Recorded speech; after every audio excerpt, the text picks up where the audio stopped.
Hello दोस्तों, मेरा नाम है अलका शुक्ला और मैं आप सभी का स्वागत करती हूँ आपके अपने यूट्यूब चैनल ट्रिक पॉइंट में।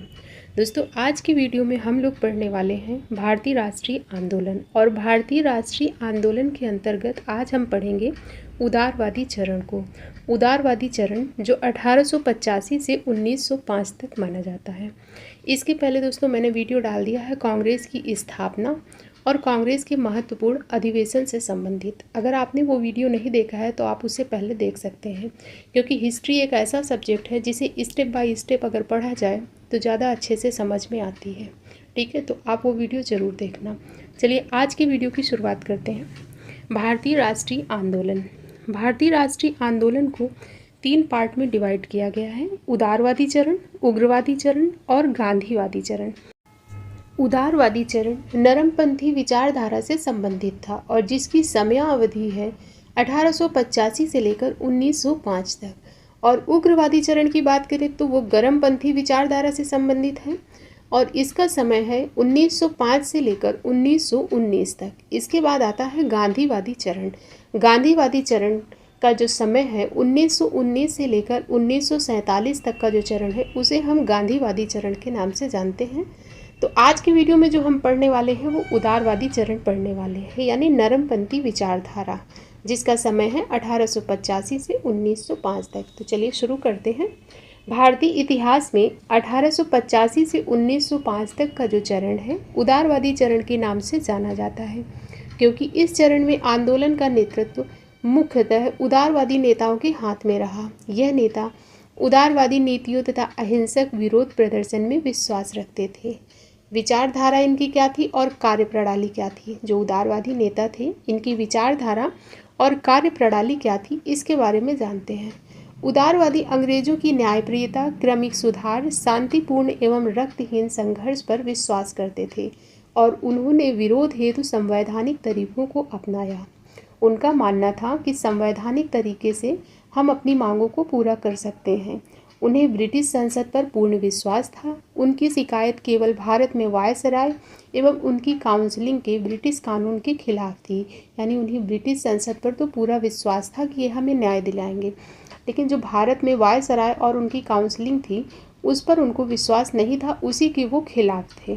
ठीक है, नरमपंथी आश्वस्त थे कि अंग्रेजों का मूल उद्देश्य भारतीयों के प्रति न्यायपूर्ण होना था।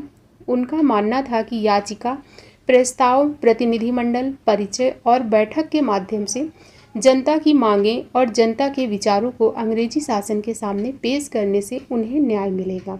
ये मान्यता किसकी थी? उदारवादी नेताओं की।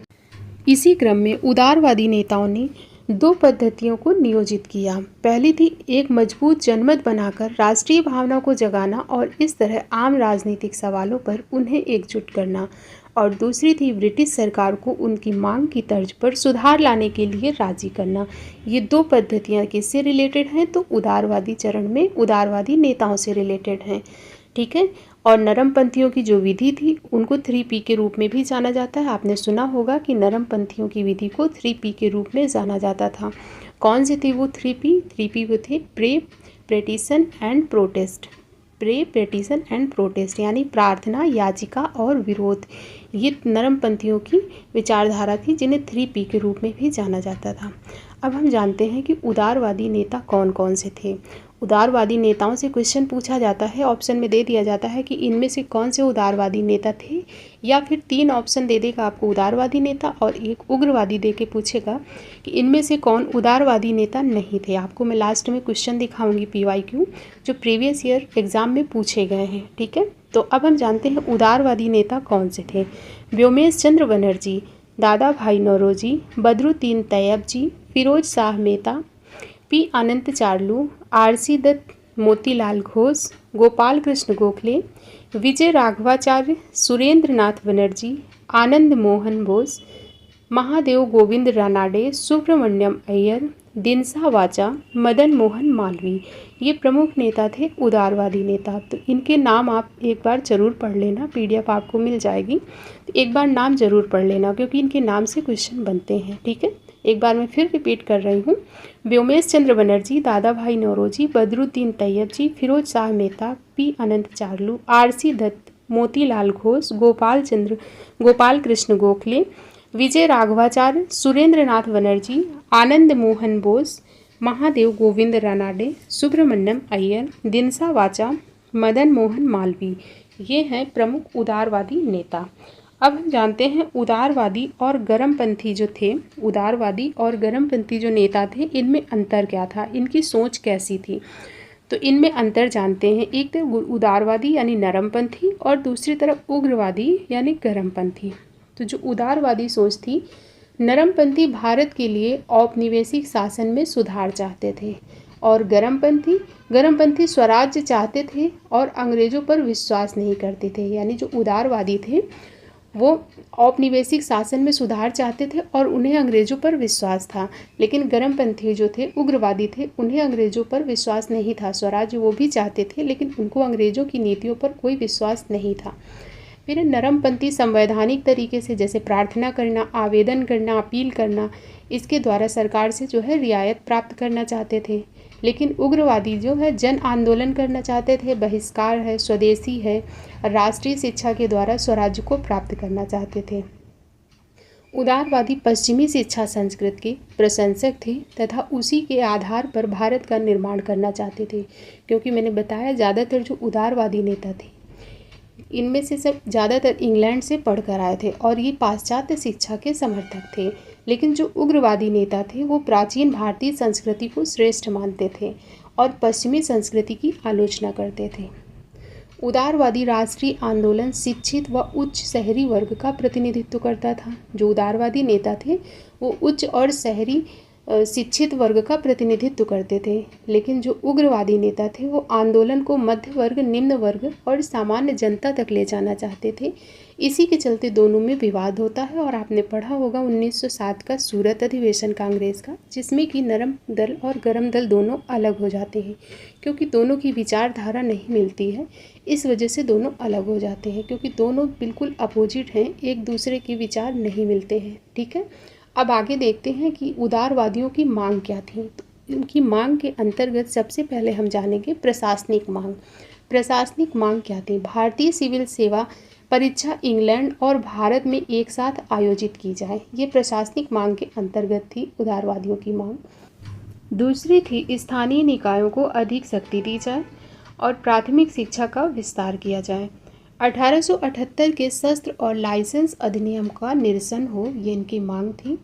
बागान श्रमिकों के काम करने की स्थिति में सुधार हो। जो बागान श्रमिक थे उनकी स्थिति दयनीय थी, तो इनकी मांग थी कि उनकी स्थिति में सुधार किया जाना चाहिए। विदेश में भारतीय मजदूर का बेहतर इलाज किया जाए, कल्याण पर व्यय में वृद्धि की जाए, ये प्रशासनिक मांगें थी उदारवादियों की। आगे है संवैधानिक मांग। संवैधानिक मांग के अंतर्गत प्रशासन में भारतीयों की भागीदारी बढ़ाई जाए, कार्यपालिका और न्यायपालिका का पृथक्करण किया जाए, जैसा कि वर्तमान संविधान में है कार्यपालिका और न्यायपालिका का पृथक्करण। केंद्र और प्रांतों में विधान परिषद और विधानसभा का विस्तार किया जाए। वायसराय की कार्यकारी परिषद में भारतीयों का पर्याप्त प्रतिनिधित्व हो, क्योंकि उस समय जो वायसराय की कार्यकारी परिषद होती थी उसमें भारतीयों का प्रतिनिधित्व नहीं होता था, ज़्यादातर अंग्रेज होते थे। तो ये इनकी मांग थी कि वायसराय की कार्यकारी परिषद में भारतीयों का प्रतिनिधित्व बढ़ाया जाए। उच्च पदों पर अधिकांश निर्वाचित भारतीय हों और बजट पर नियंत्रण हो, ये थी संवैधानिक मांग। फिर है आर्थिक मांग। आर्थिक मांग के अंतर्गत नमक कर और चीनी शुल्क समाप्त किया जाए। नमक पर लगने वाला कर और चीनी पर लगने वाले कर को समाप्त किया जाए। सेवा के खर्चों में कमी की जाए, क्योंकि अंग्रेज़ों की सेवा में जो अत्यधिक व्यय किया जाता था उसमें कमी की जाए, ये मांग थी। भू राजस्व में कमी की जाए जिससे किसानों का बोझ कम हो सके। भू राजस्व में कमी हो जिससे किसानों का बोझ कम हो सके और किसानों की स्थिति में सुधार हो सके, ये थी आर्थिक मांगे। इसके बाद है नागरिक अधिकारों की मांग। नागरिक अधिकारों की मांग के अंतर्गत है संघ बनाने का अधिकार मिले, भाषण और अभिव्यक्ति की स्वतंत्रता हो और स्वतंत्र प्रेस का अधिकार हो। अगर आप देखें तो ये वर्तमान में तीनों ही भारतीय संविधान में शामिल हैं और किसके अंतर्गत हैं, तो ये फंडामेंटल राइट के अंतर्गत हैं और ये आर्टिकल 19 के अंतर्गत आते हैं तीनों। संघ बनाने का अधिकार, भाषण और अभिव्यक्ति की स्वतंत्रता, स्वतंत्र प्रेस का अधिकार, ये तीनों ही फंडामेंटल राइट है वर्तमान में संविधान में। तो इसकी मांग की गई थी उस समय, नागरिकों के अधिकार की मांग। इसके बाद अब हम जानते हैं, हमने देख लिया कि उदारवादियों की मांग क्या थी। इसके बाद अब हम देखते हैं उदारवादियों की उपलब्धता। अभी तक हमने देखा उदारवादियों ने मांगे क्या क्या रखी थी, उनकी मांग क्या थी। अब हम जानते हैं उदारवादियों की उपलब्धता क्या थी। लोकतांत्रिक प्रस्ताव से जन समस्या समाधान पर बल दिया गया। भारत के विभिन्न भागों में प्रतिवर्ष अधिवेशन आयोजित किए जाते थे। आपको पता है कि प्रतिवर्ष कांग्रेस के अधिवेशन भारत के विभिन्न भागों में आयोजित किए जाते थे। प्रस्ताव रखे जाते थे, चर्चा के बाद बहुमत से प्रस्ताव पारित भी किए जाते थे। भारतीय समस्याओं के प्रति ब्रिटिश जनता की सहानुभूति प्राप्त करने के लिए 1889 ईस्वी में कांग्रेस ने ब्रिटिश कमेटी लंदन में स्थापित की। ये इनकी उपलब्धता है कि भारतीय समस्याओं के प्रति ब्रिटिश जनता की सहानुभूति प्राप्त करने के लिए 1889 ईस्वी में कांग्रेस ने ब्रिटिश कमेटी लंदन में स्थापित की। यहाँ से जो क्वेश्चन पूछा जाता है, ये पूछा जाता है ब्रिटिश कमेटी की स्थापना कहाँ हुई थी और कब हुई थी। तो याद रखें, ब्रिटिश कमेटी की स्थापना लंदन में होती है और 1889 में होती है। ठीक है।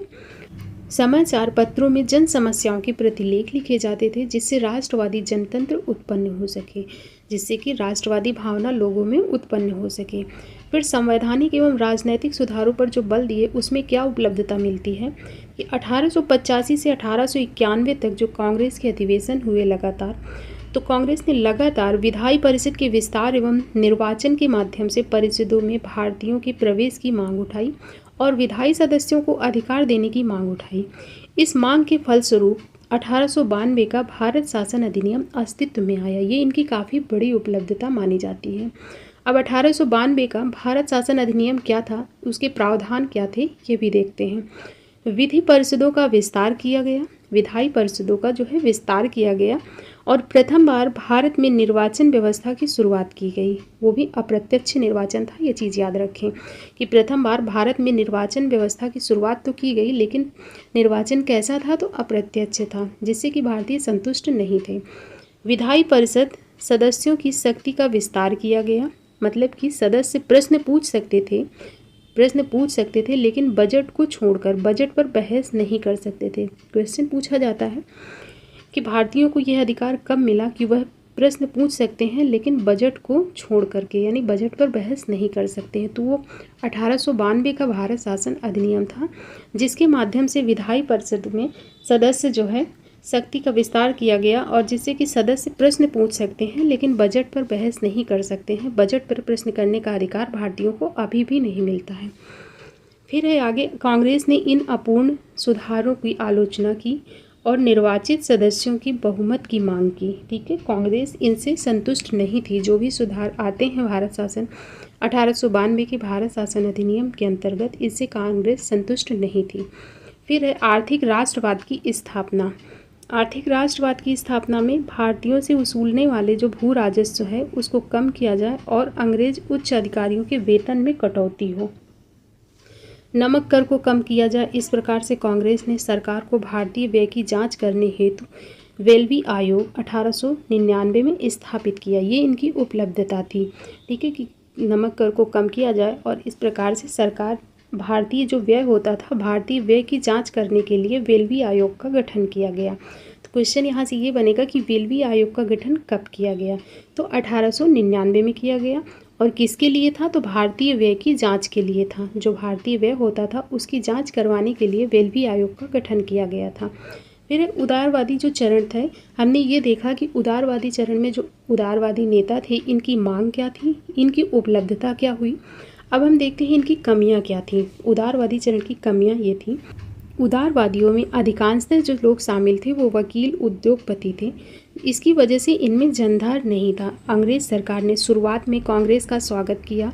डफरिन ने 1886 के अधिवेशन में कांग्रेसियों को सरकारी मेहमान भी बनाया, गार्डन पार्टी दी, परंतु 1887 से अंग्रेज सरकार ने कांग्रेस की आलोचना करना शुरू कर दिया। सरकारी कर्मचारियों को अंग्रेज कांग्रेस में शामिल होने पर रोक लगाने लगे। कांग्रेस को राजद्रोह, ब्राह्मणों का संगठन बताया और अल्प वर्ग का प्रतिनिधित्व करती है, यह कह के आलोचना करने लगे अंग्रेज लोग। तो जब कांग्रेस की स्थापना होती है 1885 में, तो 1885 से 87 तक तो ये कांग्रेसियों से बहुत खुश होते हैं, उन्हें अपना मेहमान भी बनाते हैं, पार्टी भी देते हैं। लेकिन जैसे ही कांग्रेस के लोगों ने अपनी मांगें रखना शुरू किया तो ये उनको अल्प वर्ग का प्रतिनिधित्व करते हैं, ब्राह्मणों का संगठन है और राजद्रोह है, ऐसा करके संबोधित करने लगे कांग्रेसियों को। अंग्रेज इनसे खुश नहीं रहते थे। इसी संदर्भ में कुछ कथन फेमस हैं, जैसे सबसे फेमस कथन है बाल गंगाधर तिलक जी का। इन्होंने कहा था कि वर्ष में एक बार मेढक की तरह टर्राने से हमें कुछ नहीं मिलेगा। आपको पता है जो कांग्रेस के अधिवेशन होते थे वर्ष में एक बार होते थे और लास्ट में होते थे वर्ष के। उसी संदर्भ में तिलक जी ने कहा था कि वर्ष में एक बार मेढक की तरह टर्राने से हमें आज़ादी नहीं मिलेगी, हमें कुछ भी नहीं मिलेगा। ठीक है। और बिपिन चंद्र ने कहा कि उदारवादी चरण कांग्रेस का शैशव काल है। उदारवादी चरण जो कि 1885 से 1905 तक का काल है, इसे शैशव काल कहा था। किसने कहा था? तो बिपिन चंद्र ने कहा था। तो यहाँ से स्टेटमेंट में क्वेश्चन पूछा जाएगा कि उदारवादी चरण को कांग्रेस का शैशव काल किसने कहा था? तो बिपिन चंद्र ने कहा था। और पट्टाभी सीतारमैया ने कहा था कि कांग्रेस उदारवादी युग नींव के वे पत्थर हैं जो जमीन में 6 फीट नीचे गाड़े गए हैं। ये कथन किसका है? तो पट्टाभी सीतारमैया का है। जिनमें से आपको बता दें कि तीनों ही महत्वपूर्ण कथन हैं और सबसे ज़्यादा अगर तीनों में से किसी से क्वेश्चन पूछा गया है तो वर्ष में एक बार मेढक की तरह टर्राने से कुछ नहीं मिलेगा, यह कथन किसका है? बाल गंगाधर तिलक जी का। इससे क्वेश्चन बहुत बार बन चुका है, तो ज़रूर याद रखें। तो अब तक हमने उदारवादी काल का समय देखा, उदारवादी नेता कौन से थे ये देखा, उदारवादी में और उग्रवादियों में अंतर क्या है ये जाना, और उदारवादियों की मांग क्या थी उनके बारे में जाना, उदारवादियों की उपलब्धता क्या रही और उनकी कमियां क्या थी, ये हमने जान लिया है। अब इसके बाद अब हम आगे देखते हैं कुछ उदारवादी नेताओं के बारे में। इसी क्रम में है सबसे पहले दादा भाई नौरोजी, जिन्हें ग्रैंड ओल्ड मैन के रूप में भी जाना जाता है। क्वेश्चन बनता है कि ग्रैंड ओल्ड मैन के रूप में किसे जाना जाता है? तो याद रखें दादा भाई नौरोजी को। लास्ट में मैं आपको क्वेश्चन दिखाऊंगी PYQ कि इस स्टेटमेंट से कितनी बार क्वेश्चन बना है। यह भारतीय राष्ट्रीय कांग्रेस के संस्थापक सदस्यों में से एक थे और इन्होंने कांग्रेस के 3 सत्रों की अध्यक्षता की है। ये मैंने कांग्रेस के अधिवेशन वाले वीडियो में भी बताया था आपको कि भारतीय राष्ट्रीय कांग्रेस का नाम भी इन्होंने दिया था। पहले इसका नाम क्या था? भारतीय राष्ट्रीय संघ था। तो भारतीय राष्ट्रीय कांग्रेस नाम किसने दिया था? दादा भाई नौरोजी के सुझाव पर रखा गया था। और इन्होंने कांग्रेस के 3 सत्रों की अध्यक्षता की थी। कौन कौन से थे? तो 1886 का था कांग्रेस अधिवेशन, और 1893 का, 1906 का, ये 3 सत्रों की अध्यक्षता की थी दादा भाई नौरोजी ने। तो कांग्रेस के इतिहास में 2 लोग ऐसे हुए हैं जो 3 सत्रों की अध्यक्षता किए हैं। एक तो दादा भाई नौरोजी और एक है जवाहरलाल नेहरू, जो मैंने पिछले वीडियो में भी आपको बताया था कि जवाहरलाल नेहरू ने भी 3 बार अध्यक्षता की है और दादा भाई नौरोजी ने भी। इन्होंने ड्रेन थ्योरी का तथ्य प्रस्तुत किया और अपनी पुस्तक poverty and un British rule in India में भारत के ब्रिटिश शोषण की व्याख्या भी की है। 1892 ईस्वी में हाउस ऑफ कॉमर्स के लिए चुने जाने पर ब्रिटिश संसद के सदस्य बनने वाले ये पहले एशियाई थे। यहाँ से क्वेश्चन पूछा जाता है कि हाउस ऑफ कॉमर्स के लिए ब्रिटिश संसद के सदस्य पर चुनने जाने वाले पहले भारतीय कौन थे? तो याद रखें वो थे दादा भाई नौरोजी जी। और ये भारतीय ही नहीं, ये एशियाई भी थे। ठीक है, प्रथम एशियाई थे हाउस ऑफ कॉमर्स के लिए चुने जाने वाले।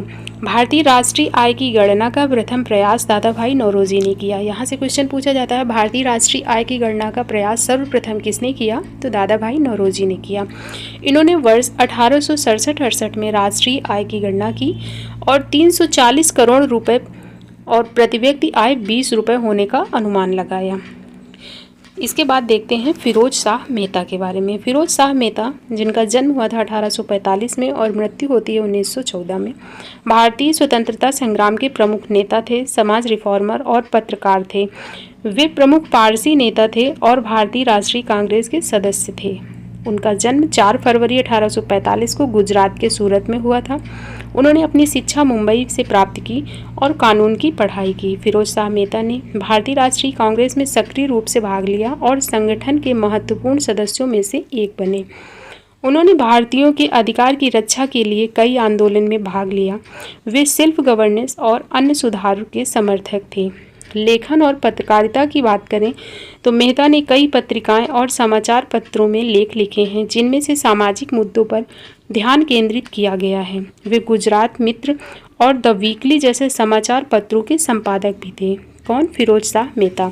तो ये थे फिरोज शाह मेहता के बारे में कुछ जानकारी। इसके बाद हैं अगले व्योमेश चंद्र बनर्जी, जिन्हें WC बनर्जी के नाम से भी जानते हैं। यह भारतीय राष्ट्रीय कांग्रेस के सह संस्थापकों में से एक थे और ये भारतीय बैरिस्टर थे। यह भारतीय राष्ट्रीय कांग्रेस के पहले अध्यक्ष भी बने थे। 1885 में बम्बई में जो अधिवेशन हुआ था उसकी अध्यक्षता की थी व्योमेश चंद्र बनर्जी जी ने।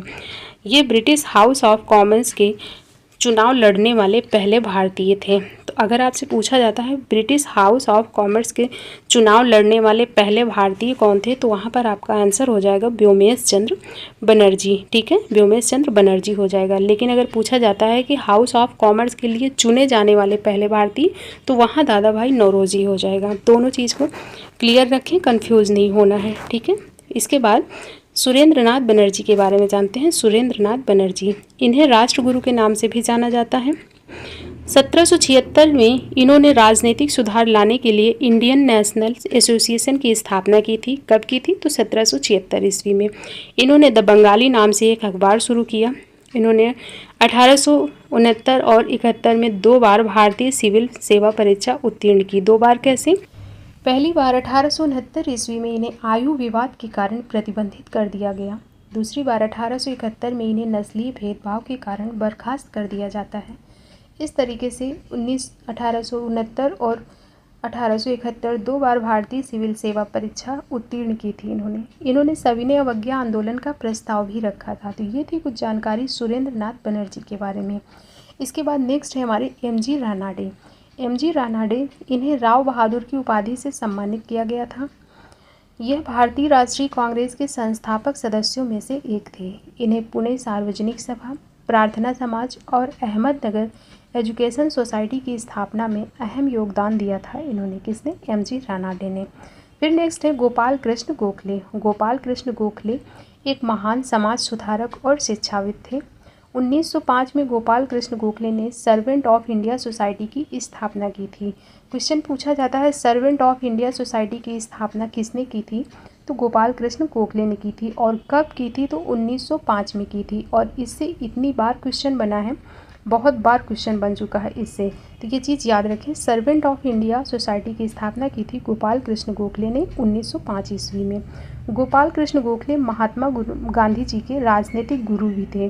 गोपाल कृष्ण गोखले महात्मा गांधी जी के राजनीतिक गुरु थे। क्वेश्चन बनता है कि महात्मा गांधी के राजनीतिक गुरु कौन थे? तो गोपाल कृष्ण गोखले थे। ठीक है, इसी के साथ हमारा थ्योरी सेक्शन कंप्लीट होता है। आज की वीडियो में हमने उदारवादी युग कंप्लीट कर लिया है। हमने जान लिया है कि उदारवादी युग का समय क्या है, कौन कौन से इसमें नेता शामिल थे, इन्होंने कौन कौन सी मांगें रखी, इनकी उपलब्धता क्या रही, और गर्म दल और नरम दल यानी उदारवाद और उग्रवाद में विवाद क्यों रहता था, दोनों में अंतर भी हमने जान लिया है। इसके बाद हमने कुछ प्रमुख उदारवादी नेताओं के बारे में भी पढ़ लिया है। और अब हम अगले वीडियो में जो पढ़ेंगे वो उग्रवादी युग के बारे में पढ़ेंगे, उग्रवादी चरण और उग्रवादी नेताओं के बारे में। हिस्ट्री को अगर आप स्टेप बाय स्टेप पढ़ते हैं तो आपको समझने में भी आसानी होगी और स्टोरी की तरह आप उसको समझ सकते हैं और हमेशा के लिए याद भी रख सकते हैं। ठीक है, तो आप स्टेप बाय स्टेप ही पढ़ें। ऐसा ना करें कि एक वीडियो यहाँ से उठा के देख लिया, दूसरा वहाँ से देख लिया। अगर आप स्टेप बाय स्टेप पढ़ते चले जाएंगे तो हिस्ट्री आपको बहुत अच्छे से समझ आएगी।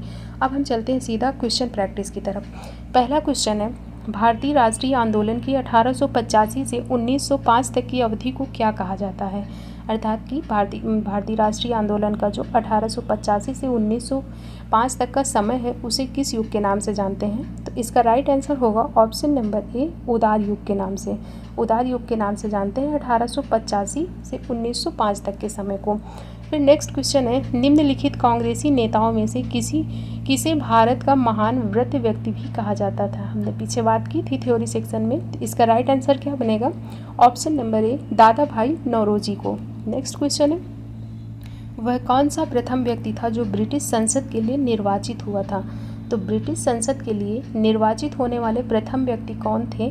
तो इसका करेक्ट आंसर हो जाएगा ऑप्शन नंबर ए, दादा भाई नौरोजी। दादा भाई नौरोजी ब्रिटिश संसद के लिए प्रथम निर्वाचित होने वाले सदस्य थे। नेक्स्ट क्वेश्चन है, निम्न में से कौन नरमपंथियों में से नहीं थे? 4 ऑप्शन दिए गए हैं, दादा भाई नौरोजी, फिरोज शाह मेहता, गोपाल कृष्ण गोखले और बाल गंगाधर तिलक। इसे आप देखते ही बता सकते हैं कि बाल गंगाधर तिलक जो थे वो गर्मपंथी नेता थे, ना कि नरमपंथी। बाकी की ये तीनों नरमपंथी नेताओं में शामिल हैं। इसके बाद नेक्स्ट क्वेश्चन है, सर्वेंट ऑफ इंडिया सोसाइटी किसके द्वारा स्थापित किया गया? तो इसका राइट आंसर क्या हो जाएगा? ऑप्शन नंबर ए, दादा भाई नौरोजी द्वारा। थ्योरी सेक्शन में मैंने बताया था कि सर्वेंट ऑफ इंडिया सोसाइटी की स्थापना दादा भाई नौरोजी द्वारा की गई है।